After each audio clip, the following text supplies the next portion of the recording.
مسلک اعلیٰ حضرت علماء اہل سنت علامہ مفتی رحمت علی صاحب قبلہ نعرہ تکبیر نعرہ رسالت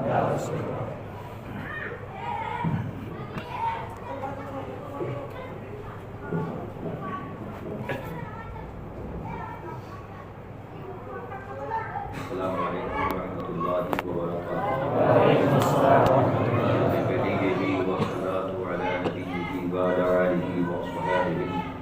متأدبين بآدابه أما بعد أعوذ بالله من الشيطان الرجيم بسم الله الرحمن الرحيم إن أولياؤه إلا المتقون صدق الله العلي العظيم وصدق رسوله النبي الأمين المتين الكريم ونحن على ذلك لمن الشاهدين والشاكرين والحمد لله رب العالمين۔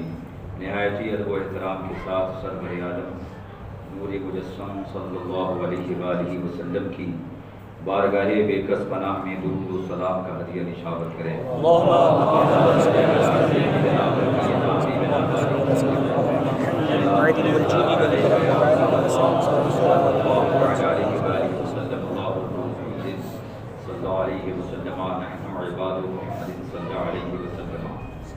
رات محترم جمعہ کا دن ہے اور آج خصوصیت کے ساتھ اس محفل میں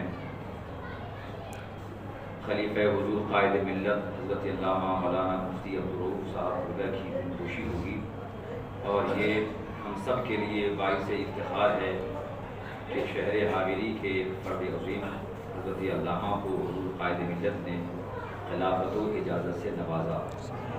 مانگنے کے بعد بھی خلافت نہیں ملتی، طلب کے بعد بھی بہتوں کو خلافت سے نوازا نہیں جاتا، یہاں تو بن طلب کے بن مانگے اتنی عظیم خلافت سے انہیں مشرف کیا گیا ہے۔ یہ آپ کے لیے سبھی کے لیے طرح امتیاز ہے، باعث سر افتخار ہے کہ آپ کے شہر کے ایک عالم دین کو اتنی بڑی خلافت سے نوازا گیا ہے۔ ہم اور آپ علماء کرام ائمہ ذوی احترام کی جس قدر چاہیں جتنی چاہیں تعظیم کریں، ادب کریں، یہی مسلک اعلیٰ حضرت کا پیغام ہے اور شریعت کا حکم ہے کہ علماء اہل سنت کی، فقہاء اعظام کی، ائمہ اعظام کی تعظیم کی جائے، ان کا ادب کیا جائے۔ تو حضرات محترم، خطبہ مسنونہ کے بعد جس آیت کریمہ کو میں نے پڑھنے کا شرف حاصل کیا، اللہ تعالیٰ نے اس میں اپنے نیک بندوں کا تذکرہ فرمایا اور ارشاد فرمایا کہ اس کے ولی نہیں ہیں مگر متقی۔ کوئی صاحب باہر جائیں اور جو بچے شور و گل کر رہے ہیں ان کو سمجھا دیں اور وضو کرا کے مسجد کے اندر لے آئیں۔ جو بچے باہر شور و گل کر رہے ہیں شور نہ کریں۔ جمعہ کے دن ویسے بھی اذان کے بعد فوری طور پر جمعہ کی نماز کے لیے تیار ہونا ضروری ہے کہ جب جمعہ کی ندا دے دی جائے، جو قرآن میں فسعوا الی ذکر اللہ، تو اس سے مراد پہلی اذان ہے۔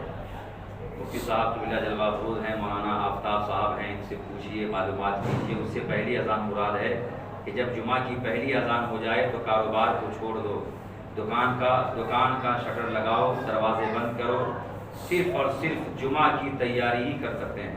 پہلی اذان کے بعد کوئی بھی کام کرنا درست نہیں ہے جو کہ جمعہ کی نماز کے لیے رکاوٹ بن جائے۔ تو پہلی اذان کے بعد ہم اور آپ کا یہ عالم ہوتا ہے کہ پہلی اذان سن کر تو ہم گھر آتے ہیں، پھر بہت تاخیر کے ساتھ نہاتے ہیں، خطبہ جمعہ کے پہلے حاضر ہوتے ہیں، تو یہ جمعہ کے لیے اہتمام نہیں ہے۔ فسعوا الی ذکر اللہ پہ عمل کرنا یہ نہیں ہوا۔ لہٰذا حضرات ہمیشہ جمعہ کی پہلی اذان ہو تو فوری طور پر مسجد کے اندر داخل ہو جائیں اور بے حساب ثواب کے مستحق بنیں۔ اللہ تعالیٰ کے ولی جو ہوتے ہیں متقی ہوتے ہیں۔ ان اولیاءہ الا المتقون، یہاں لفظ ان اور الا یہ کیا کہہ رہا ہے؟ یہاں حصر کا معنی پیدا کر رہا ہے کہ اس کے ولی نہیں ہیں مگر صرف متقی۔ اللہ کے ولی جتنے ہیں یہ سب متقی پرہیزگار ہوتے ہیں۔ دنیا میں کوئی ایسا ولی نہیں آیا جو متقی نہ ہو، پرہیزگار نہ ہو، کوئی ایسا ولی نہ ہوا جو کہ بے نمازی ہو، روزہ رکھنے والا نہ ہو۔ سارے کے سارے اولیاء اللہ نماز روزہ کے پابند ہوتے ہیں، شریعت کے پابند ہوتے ہیں۔ تمام ولیوں کے سردار حضور غوث العظم پیر امام پیر جہاں غوث الثقلین کریم الطرفین کے نام سے اس مسجد کو منسوب کیا گیا ہے۔ محبوب سبحانی مسجد کا نام ہے ماشاءاللہ۔ تو انہی کے نام پاک کی طرف اس مسجد کو منسوب کیا گیا ہے۔ ان کے نام پاک سے اس مسجد کو جو ہے منسوب کر کے ہم اور آپ نے اس کا نام منتخب کیا ہے۔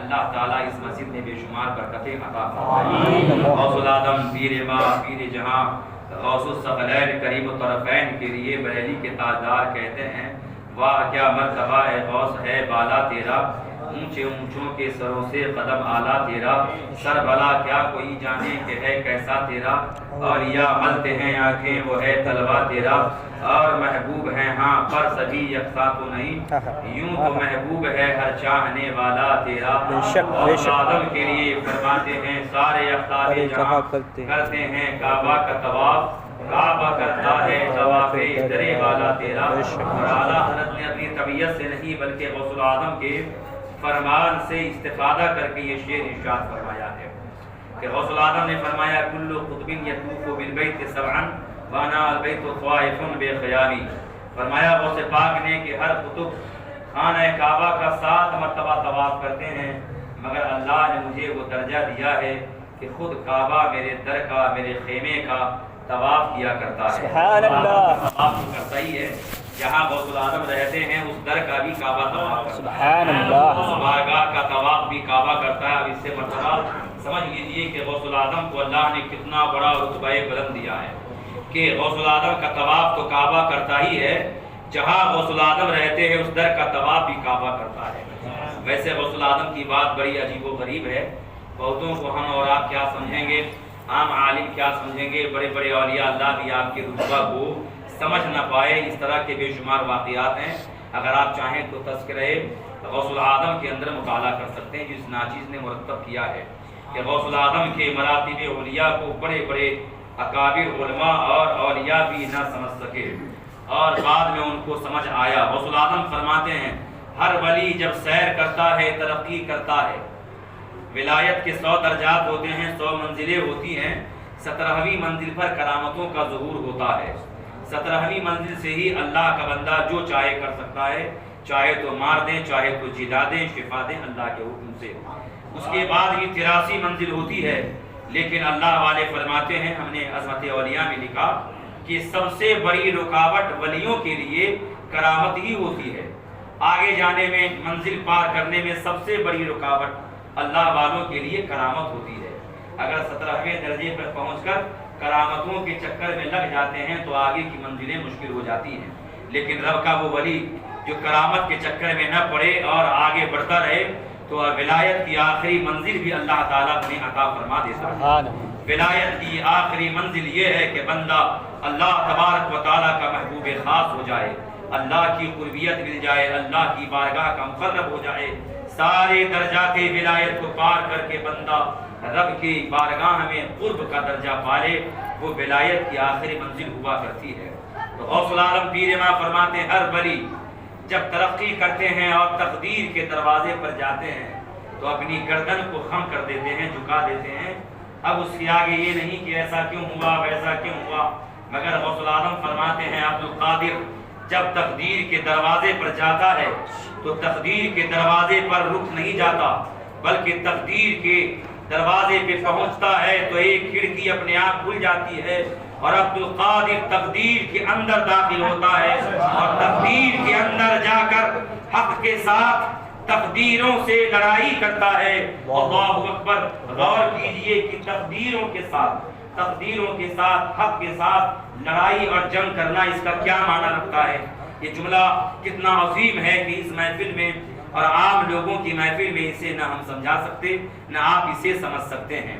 تقدیروں سے حق کے ساتھ لڑائی کرنا یہ شیخ عبد القادر غوث العظم نے فرمایا ہے، اور یہ کسی عام کتاب میں نہیں بلکہ بہجت الاسرار شریف کے شروع کے اندر ہی ہے، جس کے بارے میں حضرت نے فرمایا بہجت اس سر کی ہے جو بہجت الاسرار میں ہے کہ فلکوار مریدوں پہ ہے سایہ تیرا۔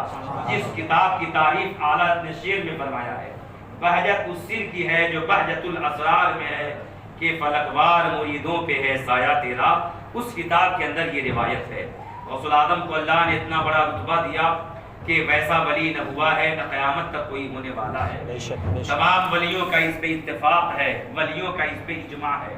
اس کے خلاف جو کہے گا اس کی بات نہ مانی جائے گی، ان کی باتیں مردود قرار دی جائیں گی۔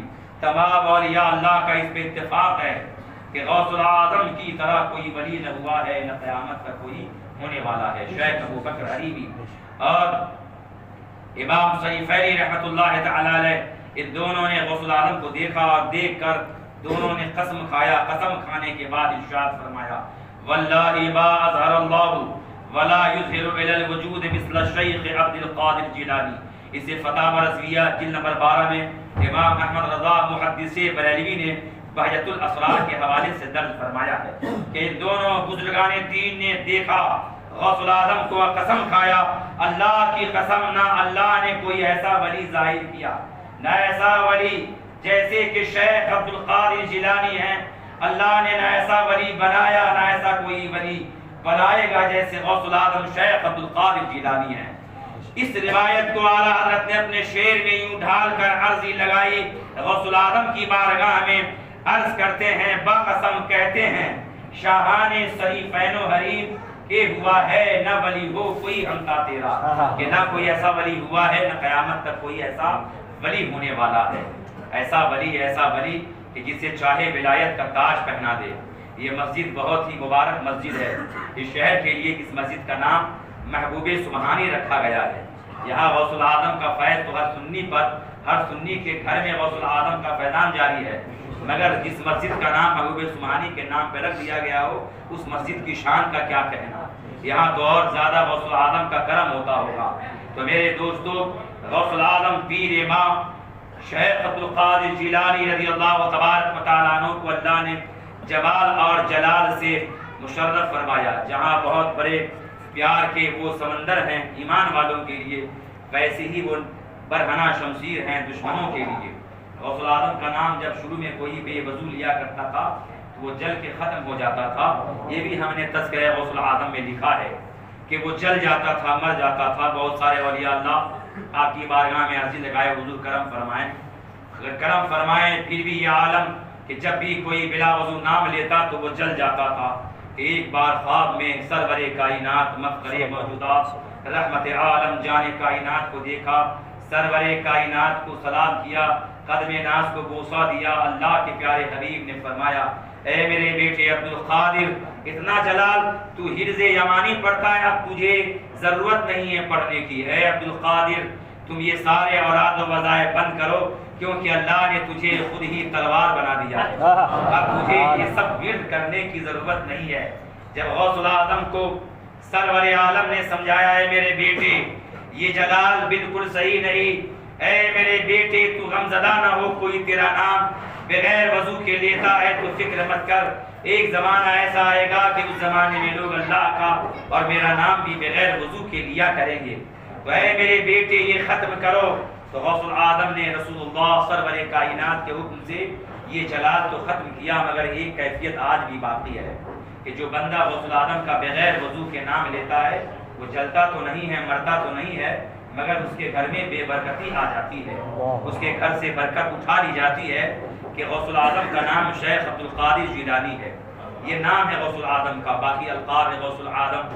کسی نے غوث العظم بغیر وضو کے کہا تو بے برکتی والا معاملہ نہیں آئے گا کیونکہ وہ القاب ہے، نام ہے عبد القادر۔ تو کوئی غوث العظم کا نام بغیر وضو کے لے گا تو آج بھی گھر سے برکتیں اٹھا لی جاتی ہیں۔ غوث العظم پیر با پیر جہاں غوث الثقلین کریم الطرفین کا معاملہ یہ ہے کہ غوث العظم کو اللہ نے قادر بنایا، اللہ نے اختیار دیا، اللہ نے ایسا اختیار دیا کہ جو چاہیں اللہ کے حکم سے کرتے ہیں۔ ایسا اختیار اللہ نے کسی ولی کو عطا نہ فرمایا جیسا کہ غوث العظم کو اللہ نے عطا فرمایا ہے۔ ذرا دیکھ لیجئے غوث العظم کی شان کا عالم کیا ہے۔ اعلیٰ حضرت عظیم البرکت امام اہل سنت تاجدار بریلوی محدث بریلوی فرماتے ہیں کیوں نہ قاسم ہو کہ تو ابن ابی القاسم ہے، کیوں نہ قاسم ہو کہ تو ابن ابی القاسم ہے، کیوں نہ قادر ہو کہ مختار ہے بابا تیرا۔ اور آپ سلام میں پڑھتے ہیں غوث العظم امام التقا والنقا، غوث اعظم امام التقا والنقا، جلوہ شان قدرت پہ لاکھوں سلام۔ اللہ کی قدرت کے جلوے ہیں غوث العظم کہ اللہ تعالیٰ نے اپنی قدرت کا ایسا مظہر بنایا کہ غوث العظم کو اللہ نے اختیار دیا اور یہ اختیار قیامت تک رہے گا۔ یہ اختیارات اللہ نے قیامت تک کے لیے غوث العالم کے حوالے فرما دیا ہے کہ غوث العالم قیامت تک اپنے اختیار سے جو چاہیں وہ کریں. لیکن کیا وجہ ہے کہ آج ہم مصیبت میں غوث العالم کو پکارتے ہیں تو ہماری امداد نہیں کی جاتی ہے؟ جب ہمارا کوئی ڈوبتا رہتا ہے تو ڈوبتے غوث العالم کو پکارتے ہیں تو غریق آخر باہر کیوں نہیں نکالا جاتا ہے؟ پہلے اگر غوث العالم کا نام پاک زبان پہ آتا تھا تو مکمل ادائیگی کے پہلے امداد کر دی جاتی تھی، اور آج ہم پکار کے تھک جاتے ہیں.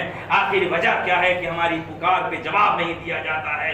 تو وجہ اس لیے ہے کہ پہلے کے ایمان والے مادیات پر بھروسہ نہیں رکھا کرتے تھے، ادویات پہ زیادہ کامل بھروسہ نہیں ہوتا تھا، اللہ تبارک و تعالیٰ کی عنایت پر، پروردگار عالم کی عطا پہ بھروسہ ہوتا تھا، اور یا اللہ پہ بھروسہ ہوتا تھا. اس لیے غوث العالم کو پکارنے والا ڈوبا نہیں کرتا تھا، سمندر کی طغیانی سے نکال دیا جاتا تھا. اور آج کا یہ عالم ہے کہ ہمارا تو یہ بھی ہوتا ہے کہ غوث العالم ہمیں بچا لیں گے، اور دوسری جانب ڈاکٹر پہ بھروسہ ہوتا ہے کہ چلو پکار بھی لیتے ہیں، وہاں سے مدد نہیں ملے گی تو دوا کام آ جائے گی، بوتل کام میں آ جائے گا، انجیکشن کام میں لے لیں گے، فلاں ڈاکٹر سے علاج کروا لیں گے، فلاں حکیم بھی کام دے دے گا. آدھا ادھر آدھا ادھر ہوتا ہے، دونوں طرف ہمارا میلان ہوتا ہے. کامل اعتماد کے ساتھ، کامل بھروسے کے ساتھ، مکمل یقین کے ساتھ میں آج بھی کوئی پکارنے والا، بستر موت پر لیٹنے والا، آخری وقت میں گزرنے والا ایسا بندہ غوث العالم کو محبت اور اعتقاد سے پکارے گا تو میرے غوث العالم کی امداد کا یہ عالم ہے کہ عبد القادر جیلانی غوث العالم کا لال جو بمبئی میں رہا کرتا ہے، وہ فرماتے ہیں ہمارے خاندان میں یہ مشہور ہے کہ چٹکی بجانے میں آواز تو دیر میں آتی ہے، میں غوث العالم کو کوئی بندہ پکارے تو چٹکی بجانے سے، آواز آنے سے پہلے بغداد والے پیر کی امداد آ جاتی ہے. لیکن ہمارا اعتماد بھی ویسا ہونا چاہیے، ہمارا ایمان بھی کامل ہونا چاہیے. آج اعتماد ہم مکمل نہیں کرتے، پھر شکوہ کرتے ہیں کہ ہمارے پیر نے ہمیں نہیں بچایا، ہمارے پیر کا فیضان نہیں ہوا. اپنا ایمان مضبوط کر لو، اعتماد کامل کر لو، پھر وہی دن ہے، وہی دن وہی رات ہے.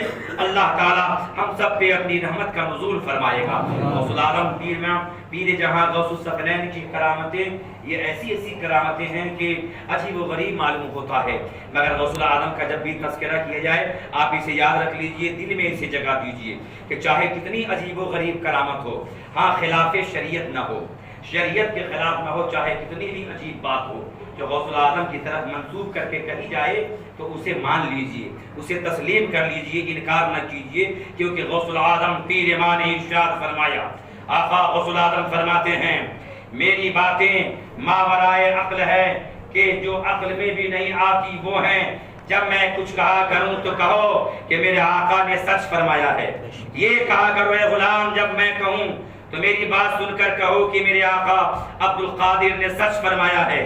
کیوں؟ اس لیے کہ انکار کرو گے تو کہیں مرنے کے وقت تمہارا ایمان سلب نہ کر لیا جائے، کہیں تمہارا ایمان ختم نہ کر دیا جائے. اس لیے غوث العالم کی کوئی بھی کرامت چاہے وہ کتاب میں ہو یا نہ ہو، چاہے وہ کیسی عظیم کرامت ہو، کسی کتاب میں ہو یا نہ ہو، 12ویں نمبر جلد فتاوی رضویہ کے اندر دیکھ لیجئے کہ کسی کتاب میں غوث العالم کی کرامت نہیں بھی ہو مگر وہ کرامت خلاف شریعت نہیں ہے تو اسے مانا جائے، اسے قبول کر لیا جائے اور انکار نہ کیا جائے کہ وہ کرامت کہیں نہیں ہے، کسی کتاب میں نہیں ہے. مطالعہ کر کے آپ دیکھ سکتے ہیں. غوث العالم پیر ماں پیر جہاں غوث الثقلین کریم الطرفین کے لیے ہم نے ایک کرامت درج کی تذکرہ غوث العالم میں جو کہ تفریح الخاطر فی مناقب شیخ عبد القادر کے حوالے سے ہے کہ ایک غوث العالم کا چاہنے والا قبر میں گیا، منکر نکیر کے سوال کا جواب نہ دے پایا تو حکم آیا کہ اسے عذاب دو. اس نے سوال کا جواب نہیں دیا ہے. جب سوال کا جواب نہیں دیا تو عذاب دینے کے لیے فرشتے نے ہتھوڑے اٹھائے. ہتھوڑے کس طرح کے ہوں گے؟ مشکات شریف باب و اثبات عذاب القبر کا مطالعہ کریں گے تو پتہ چلے گا. ایسا وہ ہتھوڑا ہوگا کہ ایک بار زمین کے کسی پہاڑ پہ ایک ضرب لگا دی جائے تو وہ پہاڑ ریزہ ریزہ ہو کر بالو بن جائے گا.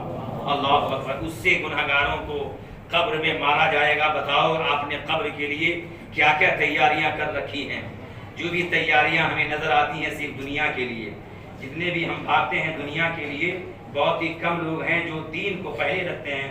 دنیا کو بعد میں رکھتے ہیں، لیکن اکثر لوگ آپ دیکھیں گے کہ ان کے لیے دنیا سب سے پہلے ہے، دین بعد میں ہے۔ ان کا جینا اٹھنا بیٹھنا سونا جاگنا صرف دنیا کے لیے ہے۔ یہ تو نہ جانے کس مجبوری کی بنیاد پر جمعہ آ جاتے ہیں، ورنہ دنیا حاصل کرنا ان کا سب سے بڑا ٹارگیٹ ہے۔ اللہ تعالیٰ بچائے۔ میرے آقا مدینے کے تاجدار نے ارشاد فرمایا ہے کہ ایک زمانہ ایسا آئے گا کہ لوگ 5 چیزوں سے محبت کریں گے، 5 چیزوں کو بھول جائیں گے۔ امام غزالی نے مکاشفۃ القلوب کے اندر یہ حدیث پاک کو لکھا ہے۔ 5 چیزوں کو لوگ اپنائیں گے، 5 چیزوں کو بھول جائیں گے۔ وہ چیزیں کیا ہیں دیکھ لیجئے۔ نمبر 1، دنیا سے محبت کریں گے، آخرت کو بھول جائیں گے۔ ایک زمانہ آئے گا کہ لوگ دنیا سے محبت کریں گے، آخرت کو بھول جائیں گے۔ نمبر 2، مال سے محبت کریں گے، آخرت کو بھول جائیں گے۔ مال سے محبت کریں گے، حساب کو بھول جائیں گے کہ حساب کا دن بھی آنے والا ہے، ایک ایک ذرے کا حساب دینا ہے۔ ایک دن میں کتنی روٹیاں آپ نے کھائی اور کھا کر آپ نے اللہ کے لیے کیا کیا وہ پوچھا جائے گا۔ ایک ایک پلیٹ چاول میں کتنے ہزار دانے تھے، ایک ایک دانہ کھا کے آپ نے اللہ کے لیے کیا کیا یہ بھی قیامت میں پوچھا جائے گا۔ تو مال سے محبت کریں گے، حساب کا دن بھول جائیں گے۔ مخلوق سے محبت کریں گے، خالق کو بھول جائیں گے۔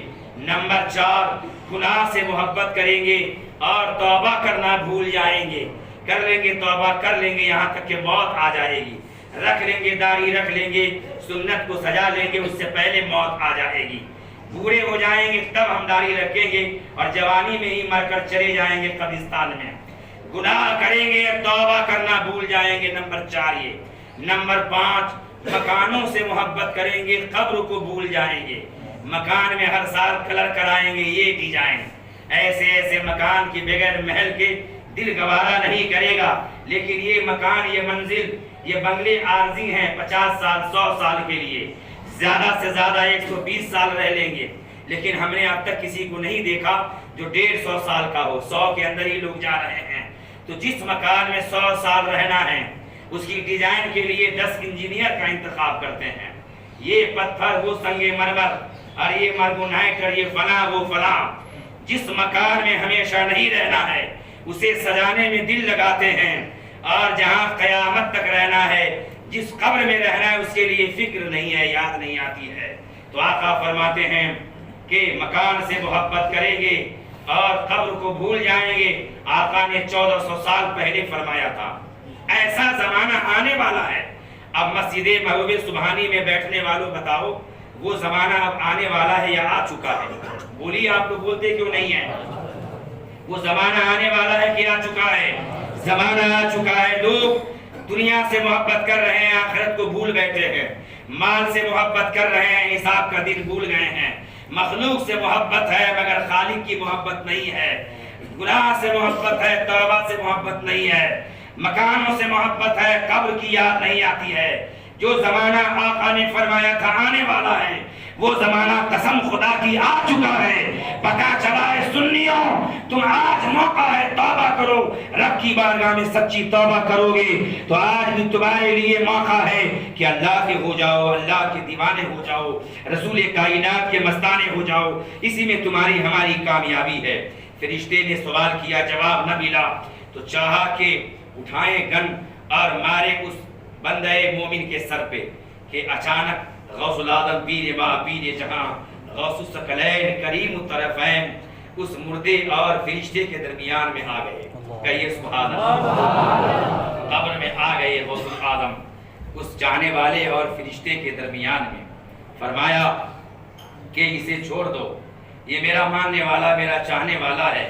تو آواز آئی، ندائے غیبی آئی فیض عبد القادر سے کہ یہ بندہ تمہارا چاہنے والا تھا مگر تمہارے نقش قدم پر نہیں چلتا تھا، یہ اچھا نہیں تھا، آباد اچھے نہیں تھے۔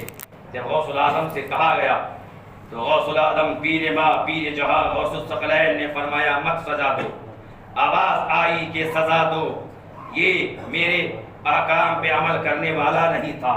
جیسے ہی فرشتہ نے ہتھوڑے اٹھایا کہ غوث العظم پیر ما پیر جہاں نے فرشتوں کے ہاتھ سے وہ آلہ عذاب آلہ عقاب کو لے لیا اور ہتھوڑے آپ نے چھین لیا۔ فرمایا کہ اے اللہ کے فرشتوں مجھ سے دور رہو، میرے سینے میں محبت الہی کی ایسی آگ ایسی آتش بھڑک رہی ہے کہ اگر نہیں ہٹو گے تو یہیں سے عبد القادر جہنم کی آگ کو بجھا دے گا، یہیں سے بجھا دے گا۔ ایسی آتش محبت میرے سینے میں موجود ہے۔ تبھی تو اعلیٰ نے فرمایا وہ آگ لگائی ہے جو آگ بجھا دے گی، وہ آگ لگائی ہے۔ یہ ایسی آگ ہے محبت کی جو جہنم کی آگ کو بجھانے والی آگ ہوتی ہے۔ فرمایا دور ہو جاؤ ورنہ یہیں سے عبد القادر آتش جہنم کو بجھا دے گا۔ تو اتنا کہنا تھا کہ آواز آئی، اے میرے فرشتوں، عبد القادر کے مرید کو عذاب نہ دو۔ میں نے عبد القادر کے مرید کو پیر کے حوالے کر دیا، میرا عبد القادر جو چاہے کرے، میں نے مرید کو اس پیر کے حوالے کر دیا۔ اللہ اکبر، اللہ اکبر۔ یہ واقعہ جب ہم نے بیان کیا تو کسی نے اعتراض کیا، جب کتاب چھپی تو لوگوں کا فون آتا تھا کہ اس میں تو فرشتے کی بے ادبی ہے کہ غوث العظم نے ہتھوڑے چھین لیا۔ میں نے کہا آپ کی نگاہ ایک طرفہ دیکھ رہی ہے اور اس پہ آپ کی نگاہ نہیں ہے کہ غوث العظم کا مقام کتنا بلند و بالا ہے۔ فتاوی رضویہ جلد نمبر 12 میں ہے۔ آقا غوث العظم کے بارے میں امام احمد رضا فرماتے ہیں، الانس لہم مشائخ والجن لہم مشائخ والملائکۃ لہم مشائخ وانا شیخ الکل۔ غوث العظم نے ایک مرتبہ فرمایا کہ جنات کے بھی پیر ہوتے ہیں، انسان کے پیر ہوتے ہیں، فرشتوں کے بھی مرشد ہوتے ہیں، اور عبد القادر کو اللہ نے سب کا مرشد بنایا ہے۔ قادر کو اللہ نے سب کا بنایا ہے۔ یہ غوث پاک نے فرمایا انس کے لیے، جن کے لیے، ملائکہ کے لیے الگ الگ پیر ہوتے ہیں، لیکن بغداد والے پیر کو اللہ نے سب کا پیر بنایا ہے۔ تو اگر فرشتے کا مرشد ہاتھ سے ہتھوڑے لے لیں تو بتاؤ کیا اس میں توہین ہوگی؟ بتاؤ اس میں کیا کوئی تذلیل ہوگی؟ ہرگز نہیں، یہاں تو تذلیل کی کوئی بات ہی نہیں ہے۔ غوث العظم قبر میں آ جائیں، یہ غوث العظم کے لیے کوئی بڑی بات نہیں ہے۔ غوث العظم کے زمانے میں ایک بندہ تھا جو کپڑے بیچا کرتا تھا، وہ کسی کے یہاں نوکر تھا، نام اس کا عبد القادر تھا۔ یہ کسی کتاب میں واقعہ تو نہیں ہے مگر یہ سینہ بسینہ حاصل ہوا ہے۔ بغداد والے پیروں کے پیر روشن ضمیر کے شہزادے جو بمبئی میں رہتے ہیں، عبد القادر بھی ان کا نام ہے۔ وہ غوث العظم کے بڑے شہزادے کے فرزند ہیں۔ ان کے بڑے جد امجد جو بغداد شریف سے آئے تھے، ان کا مزار پرانوار جہاں حضرت علامہ مفتی عبدالرحیم صاحب قبلہ پڑھاتے ہیں، رتنا گیری سے آگے گوا سے پہلے ایک جگہ ہے کنکولی، جس کا نام پہلے کنک ولی تھا۔ وہاں اتر کر اگر تھوڑی دور جائیں تو ایک گاؤں ہے مسورہ شریف، وہاں ان کا مزار ہے جو غوث العظم کے فرزند بغداد شریف سے آئے تھے۔ انہی کے گھرانے سے عبد القادر جیلانی بمبئی میں ہیں۔ انہوں نے فرمایا کہ غوث العظم کے زمانے میں عبد القادر نام کا ایک بزاز تھا جو کپڑے کی دکان پہ نوکری کیا کرتا تھا، اور اس کا مالک اتنی محبت کرتا تھا، اتنی محبت کرتا تھا کہ ہر کام میں کہتا عبد القادر سے پوچھو۔ اگر کچھ کھانا بنانا ہوتا، خبر آتی کہ کیا بنایا جائے تو کہتا میرے نوکر عبد القادر سے پوچھو۔ اگر بیپاری آتا کہ کون کون سا کپڑا چاہیے تو کہتا عبد القادر سے پوچھو۔ ہر کام میں عبد القادر سے پوچھو، عبد القادر سے پوچھو، یہاں تک کہ جب وہ مر گیا اور قبر میں اسے دفنا دیا گیا، منکر نکیر جب سوال کرنے آئے اور پوچھا من رب کا، تیرا رب کون ہے، تو کہتا ہے کہ عبد القادر سے پوچھو۔ جتنے بھی سوالات کیے جاتے یہی کہتا عبد القادر سے پوچھو۔ اس لیے بزرگان دین فرماتے ہیں کہ بندہ جو دنیا میں جیسی زیادہ باتیں کرے گا، قبر میں وہی جملے زبان پر آئیں گے۔ اس لیے دنیا میں اچھی اچھی باتیں کیا کرو تاکہ مرنے کے بعد قبر میں زبان کھلے تو زبان پہ اچھی باتیں یاد آئیں۔ غوث العظم پیر ماں پیر جہاں کا زمانہ ہے، بزاز کہتا عبد القادر سے پوچھو۔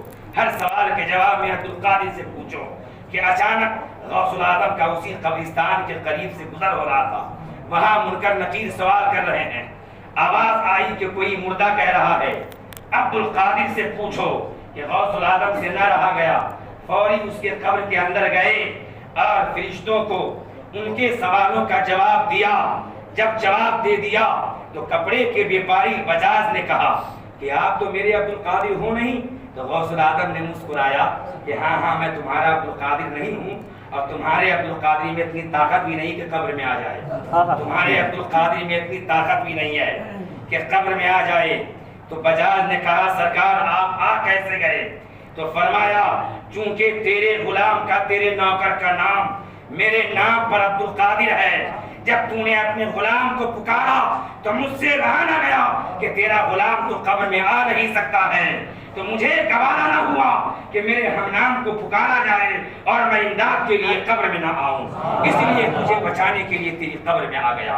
اللہ اکبر۔ یہ غوث اعظم رضی اللہ تبارک و تعالی عنہ کا کرم ہے کہ آج آپ دل سے پکار کر تو دیکھو غوث اعظم کی مدد اتنی جلدی آئے گی، اتنی جلدی کوئی چیز نہیں آ سکتی ہے۔ آخری بات آپ کو سنا دوں، وقت ہے، اجازت ہے؟ ویسے میں بار بار آتا ہوں، کبھی بھی سنا سکتا تھا، ابھی جب بات آ گئی تو میں سنا دوں۔ غوث الاعظم پیر ما پیر جہاں کے لیے اعلیٰ حضرت عظیم البرکت کہتے ہیں نہ کیوں ہو تیری منزل عرش ثانی، عرش تو ایک ہی ہے نا جو آسمان کے اوپر ہے، مگر غوث الاعظم جہاں رہتے اس جگہ کو اعلیٰ کہتے ہیں کہ یہ دوسرا عرش ہے۔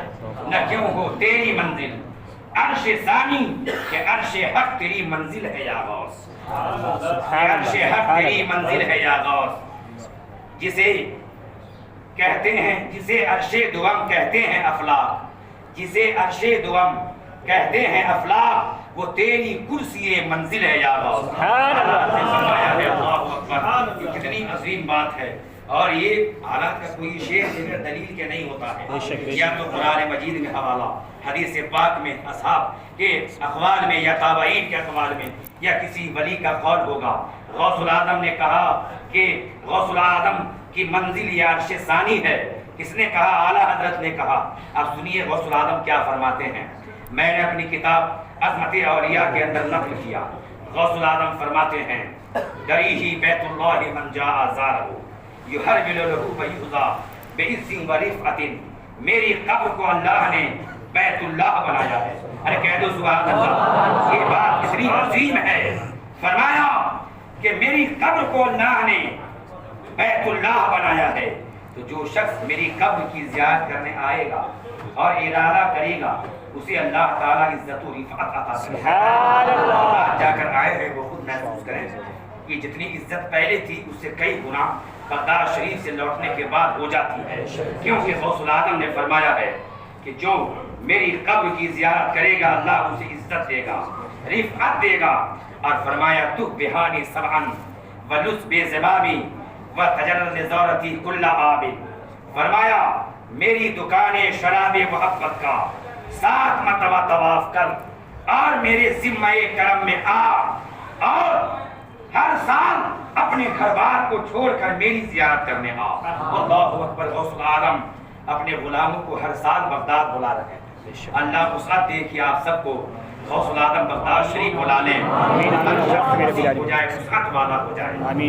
غوث الاعظم پیر با پیر جہاں کا ایک شعر سنیے جو ان کی شعر میں آپ نے خود فرمایا ہے، حجو الیہ فداری کعبۃ نصبت وصاحب البیت اندی والحما حرمی، فرمایا اے میرے دیوانوں میری بارگاہ بغداد میں آ کر حج کیا کرو۔ اللہ اکبر۔ غور کیجئے، بغداد والے فرماتے ہیں حجو الیہ، میرے یہاں آ کر حج کیا کرو، کیوں؟ فداری کعبۃ نصبت، کیونکہ اللہ نے میرے گھر کو کعبہ بنایا ہے، اللہ نے میرے گھر کو کعبہ بنایا ہے، وصاحب البیت عندی، اور گھر والا میرے پاس ہے، اور میرا حرم میری خانقاہ ہے۔ اللہ اکبر۔ غوث الاعظم کے کلام کو آپ نے سنا اور سن کر یقین سے تصدیق کیجئے، کیونکہ غوث الاعظم کے کلام کو نہ ماننا یہ شقاوت کی علامت ہے۔ ناگپور کے جیل میں ایک نوجوان تھا، یہ آخری بات، نوجوان کو قیدی بنایا گیا۔ قیدی کیوں بنایا گیا؟ وجہ اس کی ہے کہ غوث الاعظم کا بہت نام لیا کرتا تھا، چلتے پھرتے یا غوث المدد، جہاں جاتا یا غوث المدد، بار بار غوث پاک کی نیاز کراتا تھا، اور اس کے پڑوس میں ایک بدعقیدہ تھا جو طنز کرتا تھا، کیا غوث کرتے ہو، جو مر گئے وہ تمہاری امداد کریں گے؟ معاذ اللہ، کہو معاذ اللہ، کیا کریں گے عبد القادر، ان کے بس میں کیا ہے کہ تم یا غوث کہتے ہو۔ برابر سنتا رہا، سن کر انسنی کرتا رہا۔ ایک بار وہ جلال میں آیا اور چاقو جیب میں رکھا تھا، اٹھایا اور پیٹ میں کھپا تھا، نکالتا ڈالتا، نکالتا ڈالتا، یہاں تک کہ بدعقیدہ مر گیا، وہیں پہ ختم ہو گیا۔ رنگے ہاتھوں انہیں گرفتار کیا گیا، یہاں تک کہ قیدی بنا کر ناگپور کے جیل میں رکھ دیا گیا۔ انگریز کا زمانہ تھا، انگریزوں کی حکومت کا دور تھا، جیل میں رکھ دیا گیا، یہاں تک کہ آخری پیشی آنے والی تھی کہ کل آخری فیصلہ ہوگا کہ اسے سزائے موت دی جائے یا عمر قید کی سزا دی جائے، کیونکہ رنگے ہاتھوں پکڑا گیا ہے۔ ایک دن پہلے ایک حسین چہرے والا ناگپور کے جیل میں آیا اور آنے کے بعد پوچھا کہ اے نوجوان، تو نے شیخ عبد القادر کے برائی کرنے والے کو اسی وقت تم نے مار دیا اور ڈرا نہیں کہ تمہیں بھی سزائے موت ہو جائے گی؟ تو اس نوجوان نے کہا جو محبت غوث العظم میں جان جا رہی ہے، یہ جان کا جانا زندگی سے بہتر ہے۔ ایسی زندگی کیا زندگی ہے کہ میرے غوث کو کوئی برا کہے، چاقو تو چاقو، تلوار تو تلوار ہے کہ زبان سے بھی برائی نہ کر سکو، مذمت نہ کر سکو۔ ایسی زندگی پر لعنت ہے۔ ارے ایسی زندگی کس کام کی کہ آقا غوث العظم کی شان میں کہا جائے، تمہارے پیر کی شان میں کچھ کہا جائے اور تم مرید بن کر چپ چاپ بیٹھے رہو؟ کیسے تم مرید ہو؟ کہا کہ یہ زندگی ہزاروں زندگیاں اس موت پر قربان ہے کہ میں نے اپنی زندگی کے بدلے غوث العظم کی محبت میں موت کو خریدا ہے۔ اس کی شان میں جنگ کرتا تھا تو مجھ سے ایک دن برداشت نہیں ہوا تو میں نے چاقو چلا دیا۔ تو جو ملنے والا بندہ آیا اس نے کہا دیکھو کل پیشی ہے، جج کے سامنے تم سے پوچھا جائے گا تو تم صرف ایک بات کہنا کہ میں نے کسی انسان کو نہیں، میں نے سور کو مارا ہے، میں نے کسی انسان کو نہیں، میں نے سور کو مارا ہے۔ اور یہ کہہ کر وہ حسین چہرے والے وہ اللہ کے ولی چلے گئے۔ جب پیشی ہوئی کچہری کے اندر پوچھا گیا، وکیل نے بحث کی کہ بتاؤ تم نے انسان کو کیوں مارا، فلاں کو کیوں مارا؟ تو اس نوجوان نے کہا کہ میں نے کسی انسان کو نہیں مارا ہے، میں نے سور کو مارا ہے۔ بار بار یہی سوال کیا جاتا، بار بار نوجوان یہی کہتا کہ میں نے انسان کو نہیں، میں نے سور کو مارا ہے۔ بار بار سوال کے بعد یہی جواب دیتا تو جج نے کہا یہ نوجوان بار بار یہی کہہ رہا ہے کہ میں نے انسان کو نہیں سور کو مارا ہے، لہذا ایک بار کچھ لوگ قبرستان جائیں، قبر کو کھول کر دیکھیں کہ بات کیا ہے۔ جب عدالت سے کچہری سے لوگ قبرستان گئے، اس بدعقیدے کی قبر کھودی گئی، جب اسے ہٹایا گیا، لکڑیاں ہٹائی گئی تو واقعتاً وہاں کوئی انسان نہیں تھا بلکہ ایک سور تھا اور اس کے پیر میں چاقو گھونپا ہوا تھا، مٹی ڈال دی گئی۔ عدالت میں یہ کہا گیا کہ یہ نوجوان سچ کہہ رہا ہے، وہاں قبر میں کوئی انسان نہیں ہے بلکہ سور مرا پڑا ہوا ہے۔ جج نے فیصلہ دیا اسے باعزت بری کیا جاتا ہے۔ جب لوگ کہنے لگے یا اللہ، مارا تھا انسان کو، قبر میں سور کیسے آ گیا؟